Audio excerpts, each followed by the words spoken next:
How are you? Oh, I'm okay. I was a very heavy, surreal experience, and I didn't get to do pleasantries or formalities or anything. I was just locked into this bus, and then I was committed to, I'm not going to put these sweatpants on. They wanted me to wear sweatpants to go run to the elevator. And then of course I put the sweatpants on and I never saw anyone. I never got to see the crowd. I never got to see any of the boys. I never knew any of these talents I knew, talents I didn't know. And then the thing went up and I got to see, over 60,000 people or whatever it was. And it's just, I'm still reeling. I have a 9-month-old who did not make it to the match, which is okay. But she definitely stayed up throughout the night, so I'm sure there's plenty of parents in here who understand. So yeah, this is a nice to get out here and chat with you, all of you. I'm ready to rock. Okay, well, Joel and I will take the questions. So raise your hand if you have one. Joel, you have one. Yeah, Alex from TalkSport, Cody. Nice to have you back, brother. Thank you. I wanted to ask, because I read some of the interviews you did on the way in with Variety and Ringer and stuff, and I know you'd spoken to Vince and different people like that. Have you spoken to Triple H yet? Curious, after everyone obviously with the pedigree teases and whatnot in the match and the infamous throne moments, I guess it would be cool if you guys have had a chat yet. I think he did, we did speak, and I think Triple H did it in such a Triple H fashion. Everybody had come on the bus to say hello, to talk a little bit about what may happen. The very last one was Triple H, and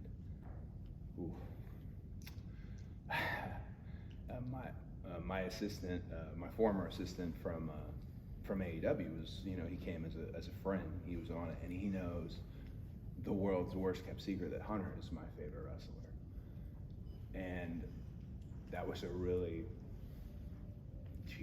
this has been a wild, tear-filled weekend, but it was just a good moment. Also, just to see him healthy, and I know retirement came as it did, but to do some justice, to not only see my favorite wrestler and somebody that, gosh, I wanted to model so many things after and such, but Seth being his protege, and to be able to give some of those fan service perhaps moments for the fans, but also for Triple H.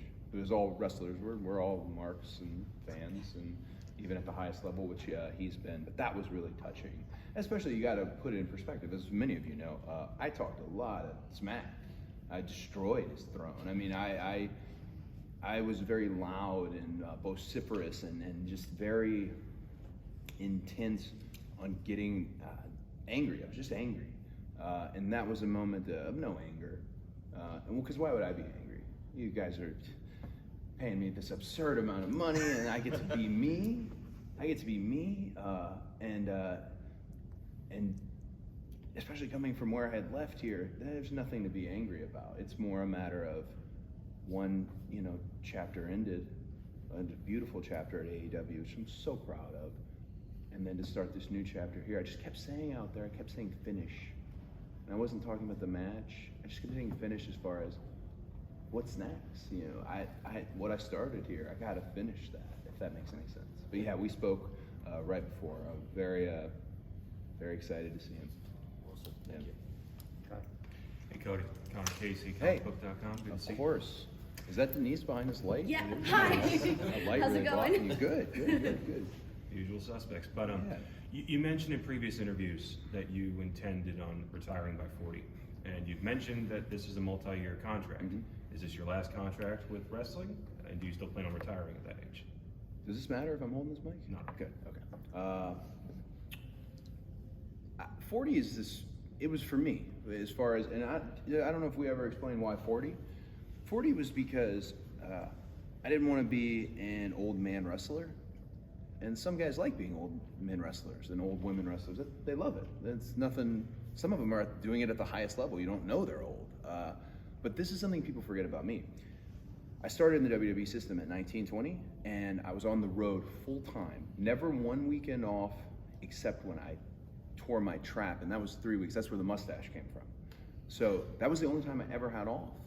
in the 10 years I was with WWE, that's all live events. That's not, no knock on independent wrestling. Independent wrestling or Ring of Honor, maybe 2 shows a month, maybe one big loop. It was for me Friday, Saturday, Sunday, Monday, Tuesday often. And the kicker was I was a bad guy. So it's a lot of falling down. It's a lot on your body, and I just didn't want to have the saddle walk. I didn't want to not be able to pick up my kid.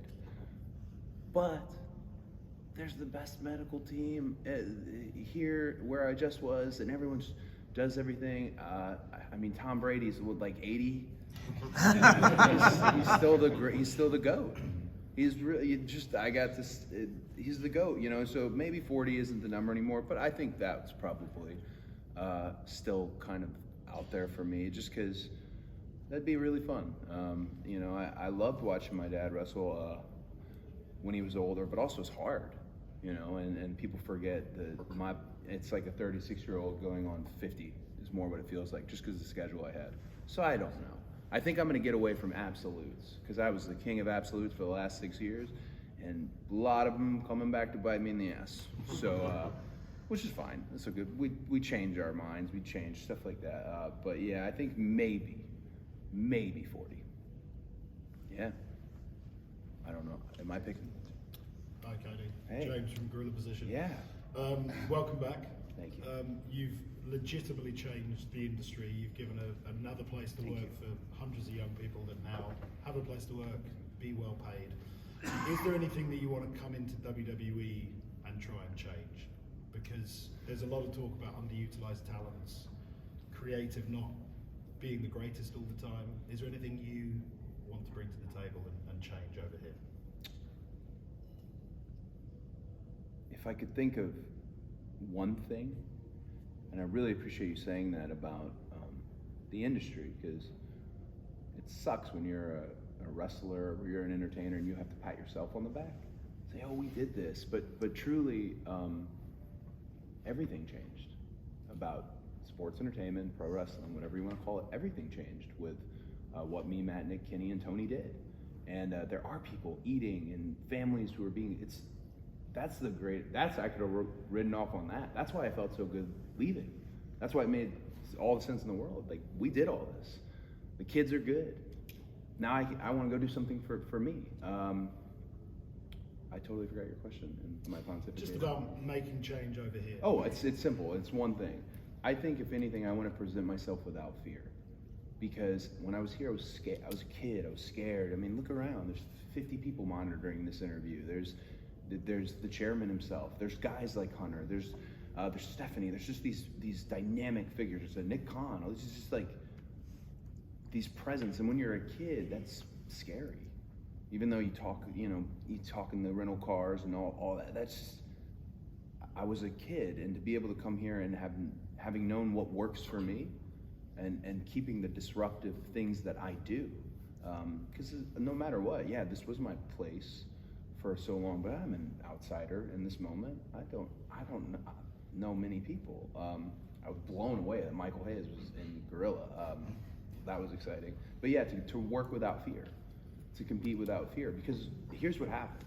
If you do something that's off color or not what your producer or the boss wanted, well, then you come back and they yell at you. What's the worst that can happen? Because the alternative is you go out there and you blow it because you're trying to play it safe, which happened to me so much in the first 10 years. So much, you blow it. I would rather live and die by what I do. And I had told everyone who helped court me into this, I said, I have to do me. I'm not gonna be rude to anybody, but I can't wait till the first writer comes up to me. I can't wait. I'm not gonna be rude, but man, I'll probably just lie to your face. It sounds great.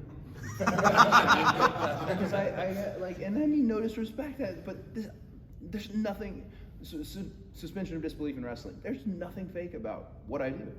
That's one of the hardest things about being me is the heat stays on, really. It's not, there's no gimmick. American Nightmare is a name, but it's just me. And I gotta do me, and that doesn't mean not listening to these individuals who know and have the knowledge, because all the books, if you want to get over in wrestling, are usually just here, right?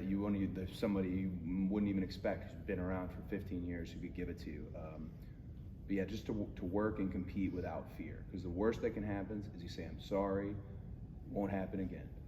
But you gotta go out there, because if your segment doesn't work, nobody backstage gets credited for how that didn't work. It's you who sucks. And I learned that the hard way. Thank you. Yeah, thank you. Denise. Cody, walk us through what it was like seeing Vince again and how that communication all went down. I can say that we had a meeting in Atlanta, and I didn't expect the meeting I didn't expect it to go bad, but I thought, I'll be presented with something that is not for me, but I'll be able to say, thank you so much, and I'll be able to get closure on the first chapter, because the first chapter ended real poorly. Hey, I'll see you next week. No, you won't. And hey, here's my post on how I'm gone, guys. No one's keeping me down like this. So I never got closure on that. I never got it with Hunter. I never got it with Vince. I never got it. And that conversation was just sparkling, and it was really 95% of that conversation was about my daughter. So that was just special. I remember telling him afterwards, thank you, and if we never talk again, like, I feel so good, because there's a lot of equity and history with my family, and I don't know how to put it. I'm the meanest of all of the Rhodes guys. I'm just like an angry little kid still sometimes, and Dusty was so dynamic, but Dusty worked for Vince Sr. and had nothing but glowing things, and then him and Vince had a wonderful experience going against each other, competing against each other, but also the polka dot run, for what people don't remember about it, was a huge money-making run for the family. And then a little just personal tidbit, and forgive me if I get emotional on this. Not many people know this, but when I was, I think I was 17, maybe 17, 18, something like that, we were broke. My dad started Turnbuckle Championship Wrestling. And man, he's like, just here's $3 million. Just throw it in a hole and forget where the hole is. And it was so much money, and he didn't want us to know we were broke, because he found ways, and a lot of that was through independent wrestling. People who've covered my journey know there's some promoters I consistently hit up because I owed them, and they didn't know me. And one time our power went out, and me and my sister were too proud of him to know, hey, he didn't pay the bill, and we didn't say anything. But in 2015, WWE, I think it was 2005, I'm sorry. 2015 is when I left. 2005, when he went back to WWE, I remember they put his picture on WWE.com, and he went, and he was a writer for SmackDown. He was working with Stephanie, and he was having a great time. And he did that DVD. And he got the residual check for that DVD. And my mom hit her knees and thanked God. Because it kind of saved our family. So, that's tons of equity. I can break every throne. I can make fun of some of the fun things there are that we all make fun of as wrestling fans.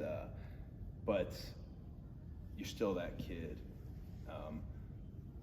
I wanted him to know that, and I got to tell him that. So yeah, and then the fun part was the pitch was really good. It was really good, and I thought he was going to tell me something terrible, and this was really good, and it was kind of everything I needed to hear, and it became the easiest decision I've ever made, because it wasn't about money. Everybody pays really well in wrestling now, thankfully. It was about unfinished business. So, yeah. Thank you. Thank you. Alistair, we can come to you. Alistair from Metro UK. When did the desire on your part to return start to creep back into your head? Maybe around the Royal Rumble. Because I didn't think I'd get another shot at it. In terms of, I was really proud of the run I had with WWE, but at AEW, I was the executive vice president. I was the head of the community outreach department, and had a lot of, I call them kids. I don't know, some may be older than me, but I had a lot of people who were in my kind of direct purview. So I didn't have time to think about it. We had a show, we had a business to run, and I wanted to make sure. I'm so glad I got one with Sammy on the way out. So it just was moving so fast, and then I have all these other fun projects that I love doing, like, you know, Go Big Show, and Roads to the Top was actually sincerely very fun. I'm working on a pilot now about vintage spirits and bourbons in the U.S. that I'm really excited about. So everything was moving so fast. I was just, as soon as the baby was born, the literal second thing I thought, other than she's so beautiful, is I have to make a lot of money. Because now, like, I have this baby. Like, what do I do? So I was busy, and I think around the Royal Rumble, because what happens with the Royal Rumble is, this is gonna sound super marky, and that's fine. I have really good Rumble stats. So they're in the top 10 of the Rumblers, and I'm like one of the only 2 in that top 10 to not win it. And I remember thinking, like, that's gonna go away. These guys, because, you know, Ziggler's still these guys are still in there, and they're getting the time. And I'm just thinking, oh, it would be really good to go back in a vindicated type way, to be me, and you know, try to be the absolute best wrestler in the world and prove it here. So I'd say about the Royal Rumble, because also around that time started creeping into my mind, as much as I loved where I was, and I loved my job. It's no one's dream to be an executive. It's pretty cool for a minute, and then you get blamed for everything, and, you know, which that's part of it. You know, it's not your dream. Everyone wants to be a wrestler. The dream is they're putting the belt on in their underwear. That's the dream. And I locked myself out of that because I didn't want to upset fans and do that, and they still got pissed. So I'm thinking, oh, well, you know, like, sorry, I locked myself out of the main title picture. So around that, I had told myself I didn't want to be a gatekeeper wrestler. I didn't just want to be, new debut, Cody program, new debut, Cody program. I didn't want to be that. So that around that time I started thinking, what would it be? It would be different. It would probably be what's best for the whole business to do this. And maybe it was. I think it's best for everything. To do this and free up some of the real estate. I mean, they hired like 15 guys with what was available at the time, so that's good. I'd say about the Royal Rumble. I'm so used to picking. We'll do Mike. You put the mic on. Everyone's in stereo. Hey, Cody. Hey. Mike Johnson, PW. No shit. What's up? So, the last couple of months, how surreal, weird has this entire process been for you? Especially since Twitter and all the other social media things had all the conspiracy theories. What's it like being in the middle of that maelstrom? And you know what the deal is, but there's so many theories and so many riddles, and none of it is created by you. It's all outside forces. What's it like sitting in the middle of that, watching it all happen, and how surreal the last couple of months been leading up to last night? I chose, and I think you know this, I chose to keep quiet on the departure. That was part of it, but also my own word, and Tony did as well. That was just because we have that respect for each other. But in the process of being quiet, wrestling fans don't like quiet, and they had every theory, and some of it, this was what, and I think we even spoke about this. This was really what got me, and it was hard to see, was the theories were about money and creative control, and they were almost printed as if they were facts. And man, it wasn't a shred of truth. Like, that's why I kept telling everybody. I remember Meltzer reached out, and he wasn't really reaching out for a scoop, but I just told him flat out, it was time. No, it was time, and maybe a little, you know, damn it, on my end, like I wish we had done this, or maybe on their end, but being silent, I feel so bad for my agent, who's standing somewhere in the room, because it was hard. I didn't want to be defamed, but also you have to accept what really did happen. You did make the jump, so you do have to own that. So you did make the jump, you did leave, but how did you leave? So over time, you know, I've told everybody there's not going to be a shoot interview from my end. There's not going to be this. There is no nefarious tale. There wasn't a scandal. It wasn't something with Brandy. It wasn't anything like that. It was just time, and that has been something that is hard. I think for fans to accept, and it's sad because you'll find a lot of wrestlers. I'm sure you've experienced this. Who are like, oh, Twitter doesn't matter.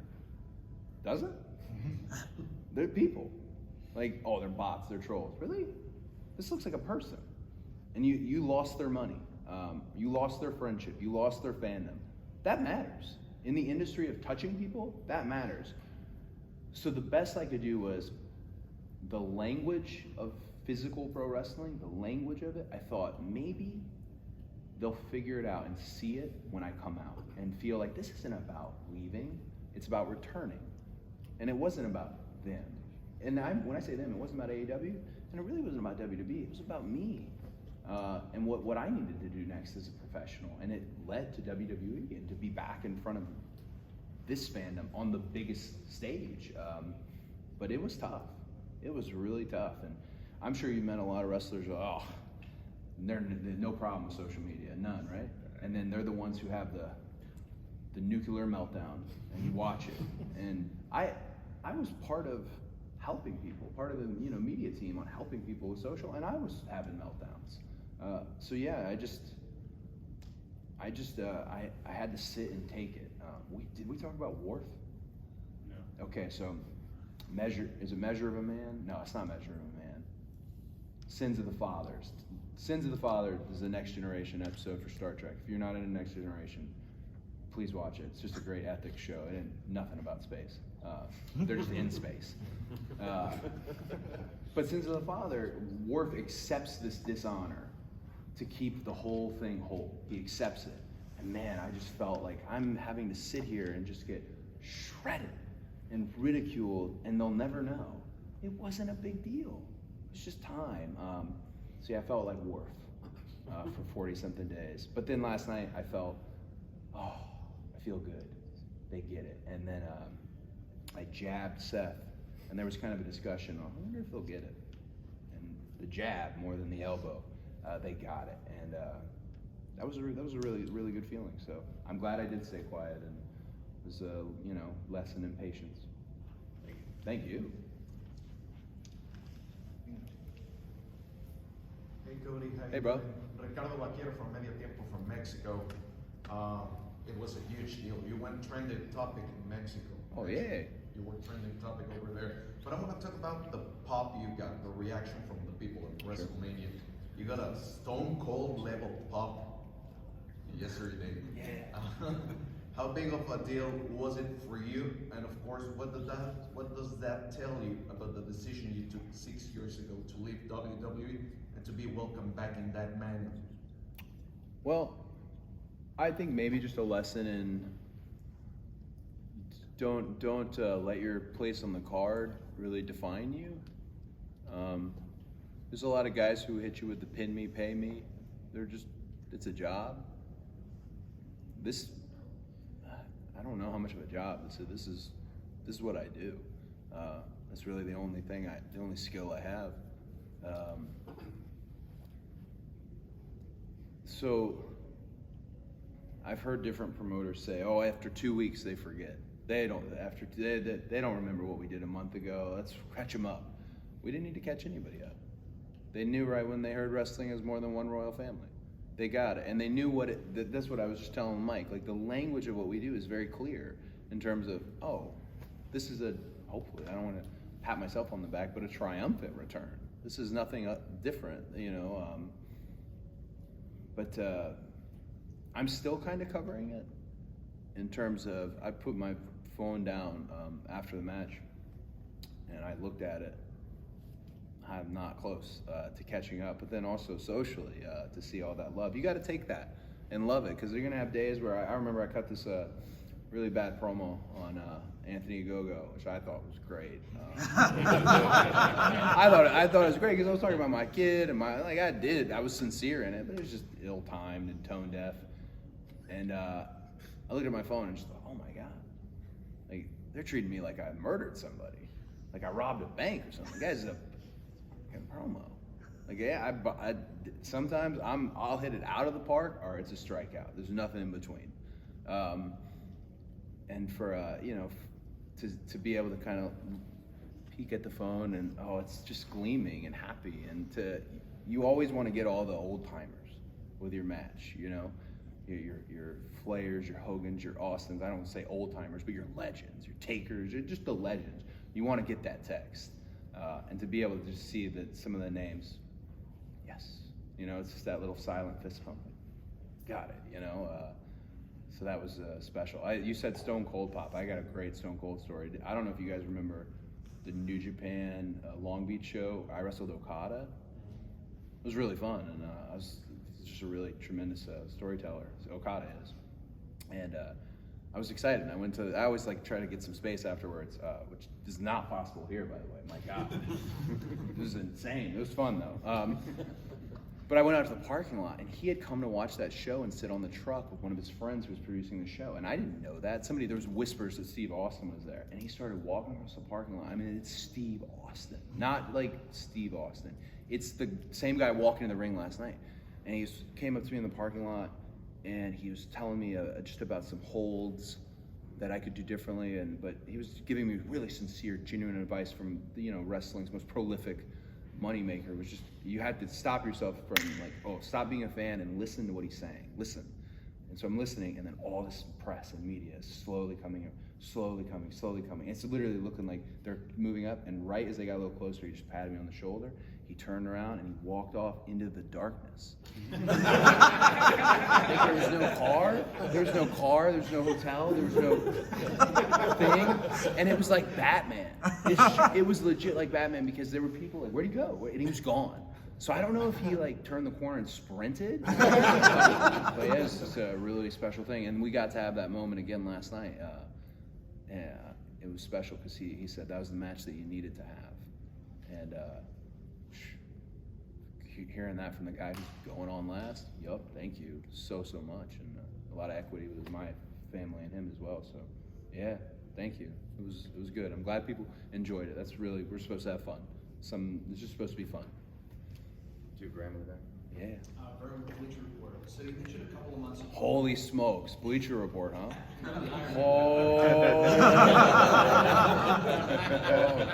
Were you ever on any of the conference calls? No, that was always Chris Mueller, Doc. Those guys were as sweet as can be, but there's some funny moments. Oh man, I'm sorry, I got it. No worries. Oh man. You mentioned one of your final promos on AEW Dynamite a couple of months ago. Yeah. That this was that reportedly, you changed the timeline here from wrong. You were a free agent at this point. You were going to do something that no one has ever done before. Mm-hmm. This is the beginning of 2020. You're going to do something unprecedented. Obviously, we're seeing that now.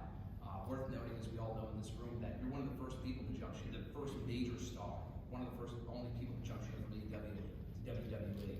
You talked earlier about how this is about, you know, this is a journey for you. Do you feel that pressure of knowing that if this goes well, obviously it's all the aftermath, this could open the doors for other people to switch sides? Because in the last 3 years, it's only been kind of a one-way thing. Yeah. Everyone talks about the forbidden door, and I mentioned that in that interview. The forbidden door isn't just the dream match that you throw together. Forbidden door is literally having the balls to make a hard decision, make those moves, and go back and forth. But the forbidden door, it's not locked. I know I've seen that in writing, that how this goes will maybe impress upon others if they want to make the move, if they want to switch, one goes here, one goes there. That's the best thing ever. It's healthy, right? You guys are all here covering wrestling. Is everyone here a wrestling fan? Or sports entertainment? Whatever, you're covering this. Isn't it nice that you can go to all these different places, and isn't that nice? Doesn't that feel good? And it's not the world is not so small that you don't know. I know that person. We were talking about Okada, for example. If he was to walk out, I know that guy. I know that those individuals, and maybe there will be some back and forth, and maybe some folks will come by. But I'm just happy that the business is healthy, and that I was part of that. But now, as healthy as it is, Steve Austin will also tell you how healthy it was at one point, and I think that's the responsibility, And I think that's why I never want to begrudge somebody who goes and does a movie or does a pilot or does something, because they're doing it for something for themselves as well, but that doesn't hurt what we do. It brings more people to the table. That's what you want. That's an old school promoter. Hey, you went to the show last week, you had a great time, you told 2 of his buddies, there's 3 people who came. It's still the same style of promotion in wrestling. Get as many people to come. And if they find someone they love, then they follow their journey. So that's the real responsibility. As far as last night was great, but it was a freebie. It really was. I'm very glad that I think the match was strong, but it was a freebie. And the responsibility really is on to what do we do next? Because this is crazy in terms of the legacy that's been laid out and what's happened and now what? It needs to be just as big. And that's definitely a tall order. But I look forward to that. You know, you want to play in the Super Bowl, you want to win the big games and win the big one. So yeah, it's good responsibility. It's good pressure. And thank you, by the way. Bleacher Report, thank you guys. Because we're very good to me at AEW. Thank you. I'm sorry if we yelled at you. Very good. Thank you guys. Hi, Lisa from Sport Bible. Hello. A lot has changed since you left the WWE. A lot of new talent has come through. Yeah, Baron Corbin was mad, sad, happy. Went through a lot of stuff. Yeah. Anyone that you kept an eye on while you were away, and now that you're back, you're keen to wrestle a bit? Well, I kept an eye on everybody. Because you got to remember, we came up, like there's guys that I came up with, like Miz. I was so proud of him last night because I was on a bus with a group of people kind of poking fun at Miz. Oh, he can't, I hate when people say he can't work. Well, what is working? Because if working is getting this crowd going nuts and then giving them a surprise at the end, he definitely can. And at the highest level, I was so proud of him to see Kofi and all his kids. Honestly, to see Beth and to be able to share photos of our children. I tried to keep in touch with everybody. I did. So it didn't feel like I had been away. It was really jarring when I walked into Gorilla because I never went through Gorilla to go out. I went to the little Cody Vader thing, so I never saw anyone. So then I went to Gorilla and it was just, oh my gosh, I already know all these people. And you're wearing that Brody shirt. It's a great example. Everybody in the business came together over, what happened with Brody. So this was a good time to see some people. But yeah, no, I kept in touch with everybody. The one that I was a little shocked, I was told that Randy is like a family man now and doesn't get in trouble, and I won't have it. Because the very first time I met Randy, the very first time I saw Randy, we were in Cape Town, South Africa at the TV hotel, or whatever, for that tour, really nice hotel.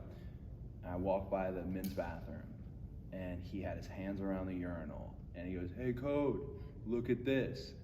And he yanked the entire urinal out of the wall. The entire, like a superhuman strength, plaster ripping off the thing, flood just sweeping out into the lobby, and he giggled. And I thought, I don't know if I got what it takes to be a wrestler. I don't know. Had this big talent meeting the next day. Hey, there were security cameras, guys. We want to know who did it. He walked up in front of everybody, said, "Hey, I want to know who did it." And it, this guy is nuts. And then to see him, he's got this family, and he's a leader, because he was a great teacher. He really was. I told him last night, I got a brief interaction with him, and said, just thank you for teaching me, because he took the time to teach me. But that one shocks me. So I'm going to try and set some traps, some things to see if I can get him back, because that was important. Like Randy freaking out was a big part of my life. Ice cream. He had to have ice cream. If he didn't have ice cream, he'd tell him, "I'm gonna go in the kitchen and make my own ice cream." It was just, I need him there, and I don't think I'm gonna get him there, but I'm gonna try. I'm gonna try and stir him up as much as possible. I think I'm gonna start today and tell him such and such said this about you. I think I'm just gonna see what I can do. But I was shocked that I'm very happy that he's the man he's become, and to be able to lead people, because he was so good to me. It was never in public, but on the side. He told me everything I needed to know to be successful as a wrestler, and he did it in front of me as well. He showed, so I was so happy to see him. I really can't wait to get back in the ring with him. I'd probably hold off on it for a hair, but I can't wait to do that. Joey? Cody, first of all, thanks for doing this. Thank you. Joey Hayden, Dallas Morning News. I know we all appreciate you taking the time. How bad is my forehead, by the way? It's all right. Homie went to town with the Kawada kicks. Homie went to town. And then after, I didn't know what it was. And my wife was just, what happened to your face? Not here, here. Go ahead, sir. But WrestleMania 32, as Stardust, you pull out a polka dot ladder. Oh, yeah. WrestleMania 38, last night, you run through the litany of Rhodes family maneuvers. Yeah. In the same building 6 years later. What kind of extra significance to you over time to be back here in the same spot for this moment? Well, one of the things you're from Dallas Morning News? Yeah. Okay, so yeah, I lived briefly in Denton County and in Von Erich country, and as a kid we lived in McKinney. I love Dallas. I don't want to give you a short answer, but I'll say I'm really looking forward to telling fans on Raw, hopefully, and it's the Raw after WrestleMania, so who knows what's going to happen. It's kind of like the mystery vortex of WWE, but I'm really looking forward to telling them my intentions. But I think if you're not a hardcore fan, I think if you're a wrestling fan, a sports entertainment fan, I think if you're a fan, you get it in terms of what I want to do. And I had said in the interview they got me for WWE.com, or the interview they got me right afterwards, I had kind of opened the bag in terms of, for so long I tried so hard to just veer away from Dusty, just because he was Dusty, like I don't want them chanting his name. He's already over, he was the best, and just a superb performer, and the industry's been so good to him after his passing in terms of nobody rewriting history on what he actually did. But I think for the first time, there's that great quote, a man often finds his destiny on the path he takes to avoid it. That's me. It really is,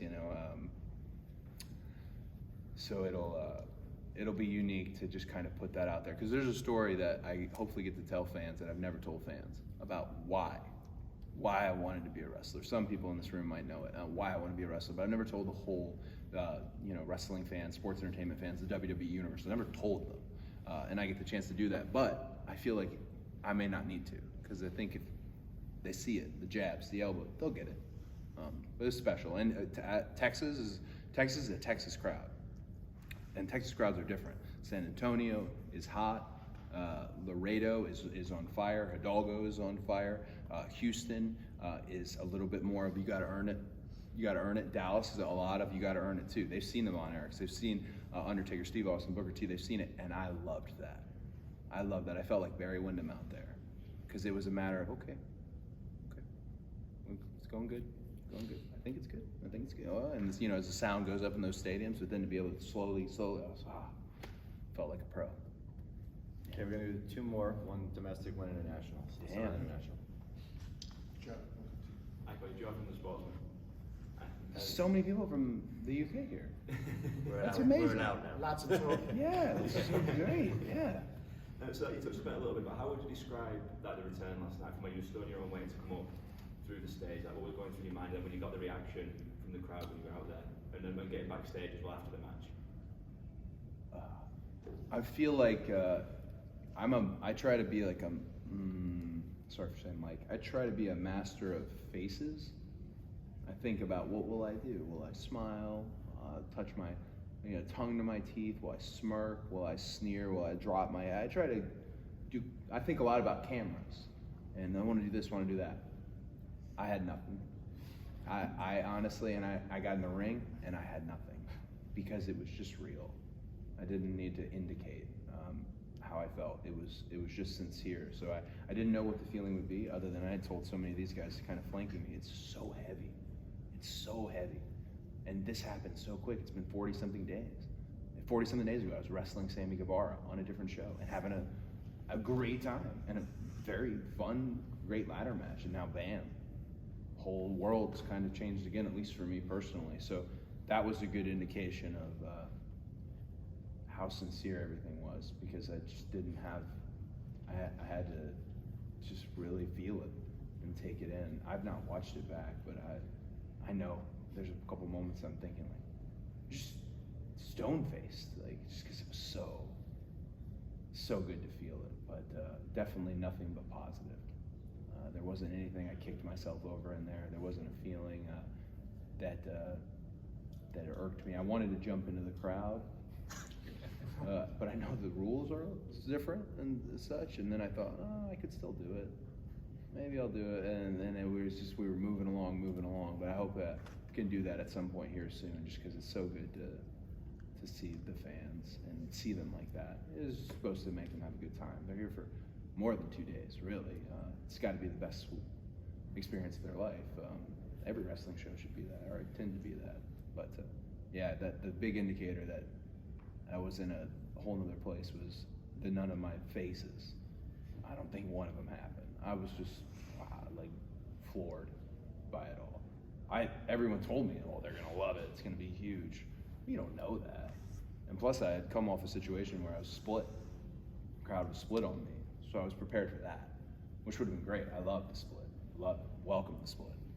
But that wasn't a split, and I thought, thank you. And it was a feather in Seth's cap for making it that way for me. All right. We've seen Nicky stuck his hand way up. Then we'll do 2 more. Look how high. Because he was very but I already picked Rick first. Got it. All right, Ricky Chino, SB Nation. Nice to finally meet you in person, Cody. nice Thank to you for meet you. doing this. Want to talk about your opponent last night. A lot of people said that he would have been the perfect opponent for you at WrestleMania. This is a guy you may mention in an interview before that you were his first dark match. Yeah. To watch Seth Rollins grow from there to where he is last night, what do you think about his evolution and also the work that he did in this build-up to this match by himself? When he was cooking and smoking in San Jose, when he worked, he wrestled Randy, great match. Then he went out and cashed in. I was, as wrestlers, you're happy for each other, but also, it's the spot you wanted. Yeah. And some people get it sooner than later. And he was part of this crop of guys and girls that were Dusty's kids from NXT. Whew. I hated all of Dusty's kids.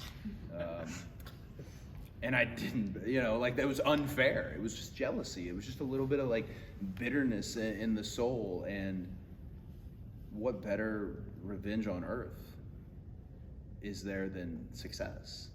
And he absolutely moved way ahead of me, way up the card. But to be able to share this, and you mentioned one of the hardest things to do in pro wrestling and sports entertainment is get to the show. That's to get to the show and keep people's imagination. That's how I define a pro wrestler. Your ability to capture their imagination from show to show. That's what a pro wrestler is to me. And he did such a marvelous job to get there, and then to be able to take him, by surprise within the confines of the show itself. I feel like it couldn't have been anybody else. I feel like Kalamazoo, Michigan. He walked out and introduced himself to the crowd, Intercontinental title, whatever it may be. Dayton, Ohio, I'll never forget. He had come off of Ring of Honor, and I wasn't being a dick or anything, but I asked him, I said, do you think they're going to announce you from Dayton? Because we do that for the dark matches, from Dayton, Ohio, Tyler Black. And he goes, probably not. They'll know me, though. And then they did. It wasn't overwhelming, but I was dashing Cody Rhodes at the time, so it wasn't overwhelming for me either in terms of receptions, but they did. There was a contingent of the ROH fandom. So he always had that confidence, and he always had that business acumen, and we're both fathers now, and just to see the level he's grown. He was ready long before others. That's a skill in itself. Some of us are slow learners, me being the number one example, but it really couldn't have been anybody but him. Really couldn't be anybody but him. I really look forward to, I don't think that will be the only one. I don't, but who knows? Okay, the very enthusiastic. Sweet. Appreciate this, Cody. Yeah. Except for you having a lot of people booing me at StarCast. What had happened? You told everyone to boo me at StarCast #1. Well, that's how they love you. Oh, I If appreciate they boo you, they love you. If they cheer for you, they love you. If they don't really do anything, then they don't care. Well, we love you, buddy. Thanks, man. So my question is a little off the beaten path. You brought Eddie Kingston, Ricky Starks to AEW. You obviously have an eye for young talent. What's the future of the Nightmare Factory, and do you have interest in following the footsteps of your dad down with NXT, WWE Developmental? Do you want to work on that side of the business with WWE? Never say never. Just general, because in 6 years, if we're having this conversation again, and I've completely gone back on what I said. I don't think I want a management job in wrestling ever again. I don't think I was mature enough for it, and I tried. And Eddie and Ricky, you mentioned them both. All I did was put them out there. Seth did the same thing for me last night. He put me out there. He put me out there. Tony Khan was the one who said yes, because I had said we don't have to hire everybody from the Open Challenge, and we basically did at the time. The Nightmare Factory has never been connected with anywhere, so I want them all. We don't. A lot of them think it's a fast track to a wrestling company, and what I try to tell them, and I understand why, it's people have gotten called up, but I try to tell them it's a fast track to just learning how to make money in sports entertainment and pro wrestling. The first thing I do at the end is I say, hey, don't be afraid to ask. If you want to talk to Mike Lombardi at NEW, or if you want to go to Chaotic or All Pro Wrestling, tell them you trained here. That's the whole point. If you don't make it, then to the end of the 12 weeks, then we don't have to worry about it. But all of them who make it, that's a hard thing for me. Is I love all these kids, and we're on like Camp 5. It's just too many at this point. I remember my first student, and that being Brooke Havoc, and now like every camp there's somebody like that. But yeah, no, I wanted to feed the wrestling and sports entertainment space, and I want them to go and make the right decisions. And we have trainers there from one company, we have trainers there from another company. It's all harmony, synergy. We watch everything. I don't like to be in a bubble, right? I know how big WrestleMania was, and it would be very easy to be in this bubble because I could live in it forever in terms of the scope and grandeur of what Kevin Dunn directed last night in terms of just this beautiful presentation. But we know it's happening all over. That's why it worked last night. I wasn't just in a cave for 6 years. So that's why it worked. So the factory will continue to operate and run. If I never walk into the performance center, I'd be happy, because it's a little too hard for me. That's where his office was. His boots are there. It's just a little too hard for me.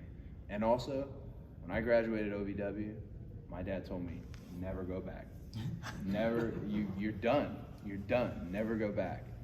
Because you can learn wrestling moves all day long at a wrestling school. No knocking on that. You can learn flips, dives. You can learn all of these moves that are needed today. The high-tech stuff, as Arn Anderson likes to call it, the high-tech stuff. But the only way you really get the flow and the connection is working in front of crowds, and that you don't have that ability. You can get your students to be a crowd, but it's not really the same. So yeah, I'm game. As the press release stated and such, this was a very large agreement. I'm fully all in and committed to it. So where I go, they'll send me where I go. But I will try and steer clear of any management roles, anything like that ever. I'm a wrestler, right? A superstar. And that's probably what's best for me. Because people blame me for everything. No. Okay, guys, we're gonna wrap, but before we do, talk about the A&E. I blew it. I didn't talk about the A&E thing. You can. Where's Gina? I'm so sorry. This is my publicist.